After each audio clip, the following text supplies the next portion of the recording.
O que as pessoas geralmente acreditam sobre esquecer os sinais da Libras, mas que é um mito? Tem muita gente que acha que para você não esquecer os sinais da Libras, você precisa de ver muito aquele sinal. Isso é algo que parece fazer sentido, mas não necessariamente resolve o problema. Por quê? Se você parar para pensar, todo mundo que tem um familiar surdo ou um colega de trabalho surdo, por exemplo, vê a Libras o tempo todo. Porque a pessoa está ali com você, entende? Então, você vê o sinal várias e várias e várias e várias vezes. Mas isso não é o suficiente para fazer com que você realmente aprenda o sinal. Não é o suficiente. Se fosse o suficiente, todo mundo que tem um familiar surdo saberia Libras. E a maioria dos familiares dos surdos, pais, mães, irmãos às vezes, tios, primos e tal, geralmente não sabem a Libras. Alguns mal conseguem fazer uma conversa de 5 minutos com o surdo. Então o surdo fica como estrangeiro dentro da própria casa dele. Então, esse daí é um primeiro aspecto de mito. Um outro aspecto tem gente que acha que se você sempre encontra com os surdos, você não vai esquecer os sinais. Mas é a mesma situação. O familiar do surdo está com o surdo ali o tempo todo. E mesmo assim ele esquece os sinais. E já aconteceu muitas vezes de eu chegar perto de familiares da minha esposa Raquel, ela é surda, ou mesmo de encontrar com outras pessoas que têm familiares surdos e ver na prática acontecendo exatamente isso. A pessoa esqueceu o sinal. E era um sinal que eu tenho certeza que um surdo sempre usa no dia a dia, entende? E um outro aspecto, então, só ter o contato com os surdos não basta para não esquecer os sinais. Então, achar, nossa, eu preciso ter muito contato com o surdo, porque assim sempre eu vou lembrar dos sinais e tal. Isso é um mito. Percebe? E um outro aspecto tem gente que acha que se você pegar lá o papel e fizer as anotações, igual essa amiga minha fazia, né? Ela vai lá, escreve mão em garra, palma para baixo, dedos tamborilando para frente. Ela achava que se ela escrevesse ali, ela ia lembrar de tudo. Então, você pensa lá, ela tinha um caderno bem grosso com muitas anotações de quase todos os sinais. Por que de quase todos os sinais? Porque a aula lá era muito dinâmica. Então, o professor surdo ele ia sinalizando, ele ia mostrando os sinais, montando as frases, e então ele ia fazendo ali a sinalização até que ela anotava um sinal, ela já tinha perdido mais uns 5. Porque essa notação em português, além dela ser muito grande, muito demorada, né? Por exemplo, um sinal aqui muito simples, esse sinal aqui. Aí você vai lá no papel e escreve mãos espalmadas, palmas concêntricas se tocam na ponta dos dedos 2 vezes. É o sinal de casa, habitação, moradia, o lugar onde você vai passar a noite para dormir, uma barraca de acampar, por exemplo.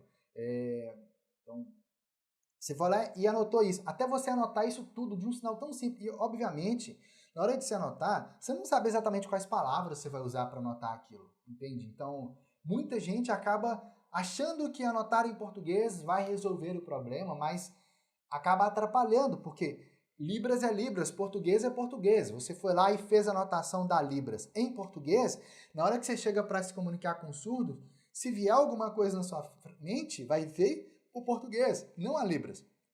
E um outro mito também, que é muito comum as pessoas fazerem, até porque muitos livros de Libras ou apostilas de Libras usam, é aquilo que eles chamam de glosas da Libras. O que é uma glosa? Vou fazer uma anotação aqui, por exemplo, que exemplifica bem isso. Aqui, por exemplo, eu escrevi uma glosa que geralmente é associada a esse sinal aqui. Para quem sabe esse sinal aqui, ou observou o que eu falei antes, ele é o sinal de casa.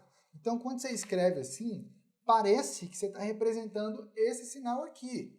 Mas, se você não sabe nada de Libras e você olha para essa palavra escrita aqui, isso aqui é uma palavra do português, isso aqui não tem nada a ver com a Libras.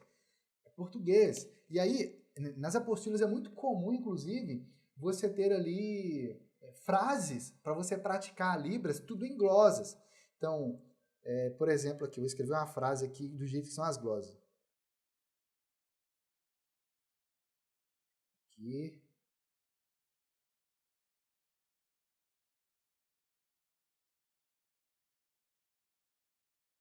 Aqui, ó.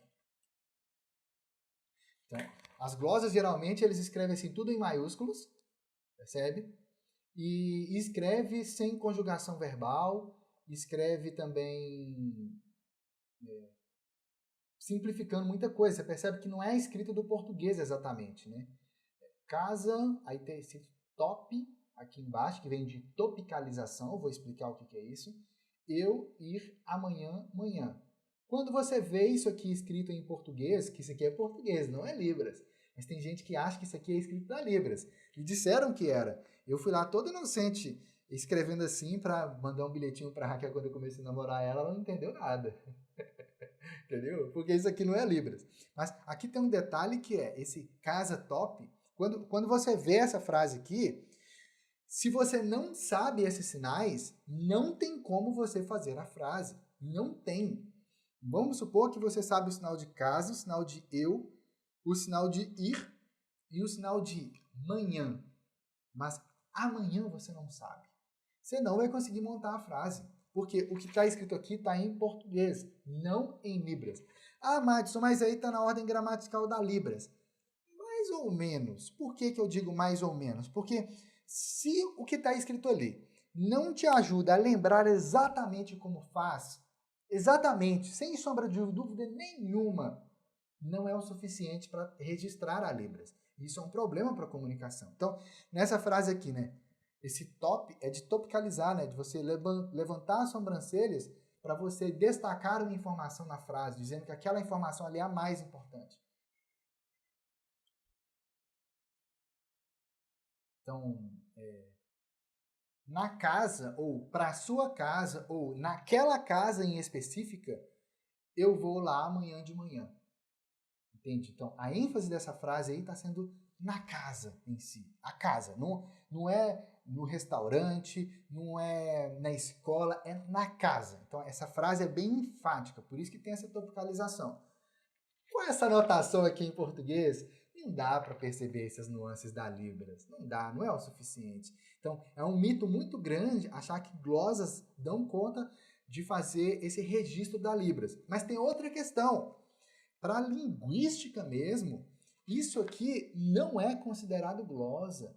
Por quê? Isso aqui, na verdade, é uma forma meio que rudimentar de você tentar representar uma frase da Libras usando termos do português, mas o conceito de glosa na linguística é outro. Ele está muito mais relacionado a como que você vai pronunciar aquela palavra. É igual quando um linguista vai para uma tribo indígena e lá ele tem contato com aquela tribo a primeira vez, lá não tem grafia daquela língua, o linguista às vezes não domina aquela língua também, mas ele ouve os sons das palavras, das frases, e ele vai tentando escrever ali como que são aqueles sons, percebe? Mas aqui não mostra nada nessa anotação de como que é na Libras. Logo, isso aqui não são glosas. Então, cada vez que você tenta fazer uma dessas soluções, na verdade são mitos aí, achando que isso vai resolver a sua comunicação, a sua memorização dos sinais, para você nunca mais esquecer um sinal da Libras, você acaba perdendo tempo. E o resultado disso é frustração, porque você chega na frente dos surdos e acaba esquecendo os sinais. Você ficou lá aquele tempão todo praticando, mas chega na frente dos surdos e esquece os sinais. Eu fui aprofundando tanto na escrita da língua de sinais, compartilhando tudo ali com a Raquel e organizando tudo que a gente estava encontrando, que a Raquel olhou para mim e ela percebeu que a minha sinalização estava mais clara e ela falou isso para mim, que a minha sinalização estava mais clara, estava mais natural. Eu estava deixando de usar o português sinalizado, que assim, já tinha parado um tempo, mas de vez em quando ele voltava igual uma erva daninha, sabe? E eu estava me libertando por completo do português sinalizado. Minha sinalização estava ficando muito mais clara. E aí, quando a Raquel comentou isso, eu lembro, gente, a gente estava na cozinha de casa, perto da geladeira, conversando assim. E aí eu percebi, fui observando a sinalização da Raquel nos dias seguintes, e eu percebi, a sinalização dela estava mais clara também. Olha que interessante. Nessa época, nesse dia aí, eu falei com a Raquel assim, olha, eu não sei como que... A Raquel é minha esposa, ela é surda, para quem não sabe.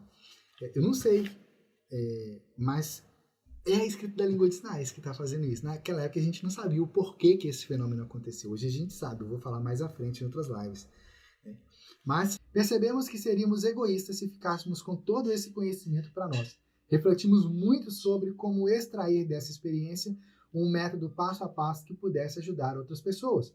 Foi então que surgiu a ideia do livro Escrita de Sinais e Mistérios e de todas as ações já realizadas por nós desde então. Por causa disso, a gente sentiu esse desejo de escrever o livro Escrita de Sinais e Mistérios para levar esse conhecimento para mais pessoas. Que foi lançado em várias cidades e estados. A própria norte-americana Very Sutton, criadora dessa escrita, fez o prefácio de uma das edições. Por anos, ministramos muitas palestras, oficinas, cursos, fizemos muitas viagens. Nós coordenamos e apresentamos 9 palestras numa das edições do Signwriting Symposium, junto com alunos e parceiros nossos. Um evento a nível internacional que reuniu pesquisadores e pessoas ouvintes e surdas que usam as línguas de sinais em todo o mundo. Ao todo, foram mais de 12 países participantes e nós estávamos lá, representando o nosso Brasil e o resultado de nossas pesquisas. Nosso livro acabou se tornando por referência por professores, escolas de estudos, faculdades, universidades de todo o Brasil, pós-graduações e até mesmo em concursos públicos. Inclusive, o nosso nome foi literalmente questão de concurso, a alternativa correta. Qualquer pessoa, independente da idade, é capaz de aprender a ler e escrever a Libras também. E qualquer pessoa é capaz de aprender e se aprofundar ainda mais na Libras também, se desenvolver ainda mais. E o livro Escrita de Sinais e Mistérios, ele tem justamente esse objetivo, de te ajudar a se aprofundar ainda mais na Libras, se aprofundar ainda mais na sinalização prática na Libras. No livro você aprende como ler e como escrever a Libras através de um sistema de escrita internacional chamado Signwriting, que no Brasil a gente chama de escrita de sinais. Através desse método, você vai ser capaz de escrever qualquer sinal que você estiver aprendendo da Libras, ou de pesquisas que você estiver realizando, ou na preparação de uma interpretação que você está preparando, você vai buscar novos sinais, você vai preparar a interpretação, e também daquilo que você está buscando para você aprender e se aprofundar ainda mais na Libras, tanto aprendendo novos sinais, quanto registrando ali, fazendo suas anotações no dia a dia desses sinais, ou mesmo de frases da Libras. Sim, a escrita de sinais pode te ajudar a se desenvolver ainda mais na Libras nos mais diversos aspectos. Independente do nível que você tem agora na Libras, você, com a escrita da língua de sinais, você pode aprender, se desenvolver e avançar ainda mais na Libras. Mas olha que interessante isso, porque aqui no livro, quando chega nessa parte prática, né, que você começa a ver os sinais escritos aqui, você vai vendo as fotos, né? Você, aqui, por exemplo, nesse sinal aqui, olha. Você vê a foto, isso aqui, para quem não sabe, sou eu, tá? Mas numa versão com cabelo curtinho. Você vê a foto e vê o sinal escrito, percebe? E aqui você percebe a lógica, olha, o círculo representa a cabeça, essa mão aqui, a metade preta, representa a costa da mão aqui, as costas da mão, a parte branca representa a palma, que é justamente o que a Raquel já tinha explicado aqui, ó, algumas páginas antes. Aqui, ó, nesse trechinho aqui, ó. Vou ter aqui 3 páginas. Aqui, ó. É o que ela explicou aqui, ó. A mão, quando é feita de lado. Ah, mas no sinal que você mostrou agora, Marcos, a mão estava inclinada. Sim, a mão estava inclinada. Por que a mão aqui está inclinada? Porque na sinalização também está inclinada. Óbvio. Mas é óbvio, na hora que você pare e olha assim e leia, observa o detalhe. É só observar. E assim, aqui na frente do livro tem umas histórias muito legais, que são histórias com personagens surdos. E tem personagens ouvintes na história também. E é muito legal essas histórias. Mais à frente eu vou ler aqui com vocês. É muito legal. Uma história que começa num capítulo e vai continuando nos capítulos seguintes e tal. E, mesmo que você não saiba nada de Libras, você vai conseguir ler essas histórias e vai conseguir, inclusive, sinalizar elas. Por quê? Porque os sinais que nós usamos para escrever essas histórias são sinais que foram ensinados como exemplo aqui ao longo do livro. Um ou outro não tem, e aí mais à frente tem glossário, mostrando o que é cada sinal, o significado deles, tá vendo? Então, aqui no livro, ao todo, são 875 sinais escritos. Olha que interessante, hein? Uma forma ótima de você se aprofundar ainda mais na Libras. Ao estudar esse livro, você será capaz de escrever a Libras sem depender do português. Nele você vai descobrir como ter uma visão ampla de sinais, frases e textos em Libras, e ao mesmo tempo específica, analisando as partes dos sinais, de forma simples e rápida, com base na linguística da Libras. Verá também como escrever novos sinais aprendidos e fazer suas próprias anotações em Libras. Ou seja, o que você está aprendendo aqui no livro não é um negócio que você vai aprender e acabou. Não, você vai aprender e isso vai facilitar a sua prática da Libras do dia a dia. Independente do uso que você faz, se trabalha com a Libras, se você usa a Libras para ajudar os surdos, independente do nível, do uso que você faz, você vai se aprofundar ainda mais na Libras por meio do livro Escrita de Sinais Sem Mistérios. Se você ainda não tem o livro Escrita de Sinais Sem Mistérios, você pode acessar o nosso site universidadedalibras.com.br. Lá você pode adquirir o livro.